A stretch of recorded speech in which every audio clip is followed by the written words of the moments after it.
Bonjour à tous et bienvenue sur ma chaîne pour les chemins de vie 2. Alors, c'est quoi un chemin de vie 2? Eh bien, c'est le relationnel. C'est une énergie qui est toujours dans la relation aux autres, hein. C'est le 1, en fait, qui s'éclate en deux parties. C'est la dualité, le bien ou le mal, le yin et le yang, l'antagoniste, le donner, le recevoir, l'opposition. Alors,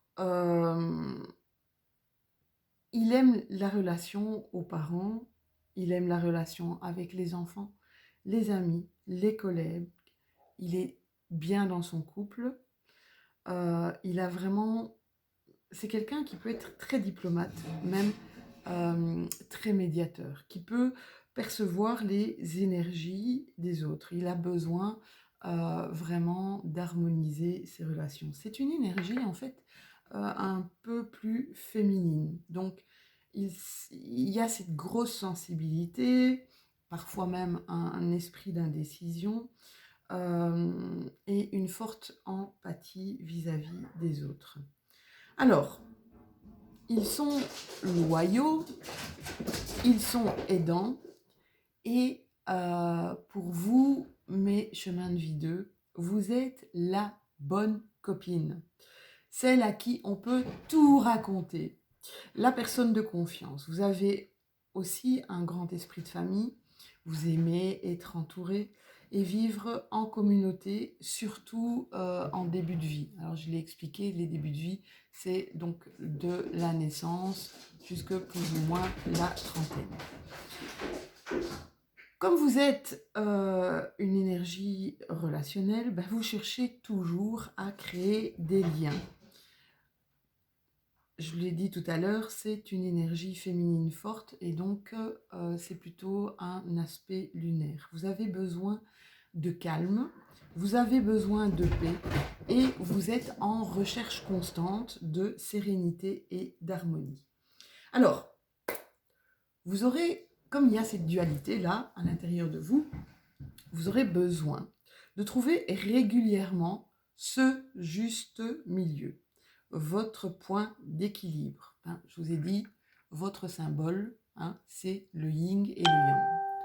Alors, pour cela, vous devrez mettre en place des nouveaux fonctionnements afin de ne pas puiser dans vos réserves et d'aller vraiment de donner aux autres jusqu'à épuisement en fait, hein. Donc vous êtes souvent sujet au burn-out. Donc attention. Cet équilibre sera à mettre entre vous et les autres. D'accord? Vous avez une tendance en fait naturelle à être le chevalier, à être le chevalier aidant, le chevalier servant, quitte à faire passer les autres avant vous. Pour vous, en fait, c'est comme si c'était un devoir d'être là pour eux. Donc, vous devrez apprendre à ne pas vous laisser envahir à vos dépens, d'accord? À reconnaître votre propre désir par rapport au désir des autres. Tiens, est-ce que ça, je le fais vraiment pour lui ou je le fais pour moi? Vous aurez pour certains eu tendance à vous laisser un peu trop abuser. En effet, comme vous présentez la personne de confiance, à toute heure du jour et de la nuit, on peut vous téléphoner n'importe quand, hop, vous sautez dans vos baskets, vous sautez dans votre voiture et vous arrivez. Donc les personnes de votre entourage, elles ont tendance à vous solliciter trop souvent et deviennent vraiment des personnes énergivores. Alors, ce qui peut avoir des conséquences fâcheuses, ça veut dire un ras-le-bol total. Et là, vous pouvez basculer en fait dans un repli sur vous, un mutisme. Vous pourriez même en être amer, aigri et décider, cette fois, on ne m'y reprendra plus. Ça peut provoquer un changement radical dans vos relations aux autres. Et vous pourriez même devenir très autoritaire, têtu, d'accord? Voire même totalement entrer dans une énergie d'égoïsme, ce qui ne vous ressemble pas. Vous n'avez pas envie, mais vraiment, vous vous dites, oh là là, non, on m'a tellement abusé, on s'est tellement servi de moi, hein, maintenant c'est fini, je mets le halt là, je stoppe dans mes relations, je pense à moi, uniquement à moi et pas aux autres. Alors, pour certains, eh bien, si vous êtes dans une relation amoureuse, vous pourriez devenir excessivement jaloux, hein, garder un contrôle, que ce soit sur vous, mais que ce soit sur l'autre, hein. Et vous imaginez un petit peu contrôler tout le temps l'autre. Vous allez non seulement vous faire du mal à vous, vous allez encore une fois vous épuiser, vous user, d'accord? Mais ça va avoir des conséquences d'épuisement sur l'autre aussi, d'accord? Et au lieu de garder l'autre, eh bien l'autre, vous allez plutôt le faire partir. Ça peut provoquer aussi une véritable insensibilité, ce qui ne vous appartient pas du tout, hein. Vous êtes plutôt vraiment, comme vous êtes vraiment des gens sensibles, vous aimez les gens, vous aimez les aider, je vous dis, vous aimez le côté relationnel, le contact social, et voilà, vous voyez que vous pouvez vraiment basculer dans quelque chose qui ne vous ressemble pas. Alors, donc ça, c'est vraiment l'excès négatif du 2, hein, toujours dans cette dualité ou même une opposition aux autres. Donc il faut faire attention, pour ceux qui connaissent un peu le triangle dramatique de Karpman, vous auriez cette place de sauveur, d'accord, ou de victime, voire de bourreau, d'accord. Le tout chez vous, c'est de savoir reconnaître vos limites. Savoir écouter ou savoir quand intervenir. Alors, s'il vous plaît, sachez dire non.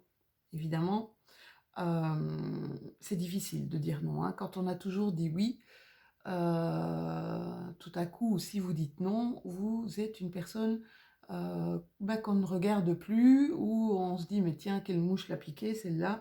C'est vrai que c'est pas évident. Mais je peux vous dire que faites-le une fois, dire non, et après, vous allez voir. Vous allez ressentir quand ce besoin de dire non, quand vous savez que, en fait, vous n'avez pas envie de le faire. D'accord? C'est pas pour ça qu'on vous aimera moins, et c'est pas pour ça non plus que vous aimez moins la personne qui est en demande. Sauf que vous, là, pour le moment, c'est pas possible de l'aider. D'accord? Vous avez peut-être vos soucis, vous avez peut-être des choses à travailler sur vous. Donc voilà, sachez dire non quand c'est nécessaire.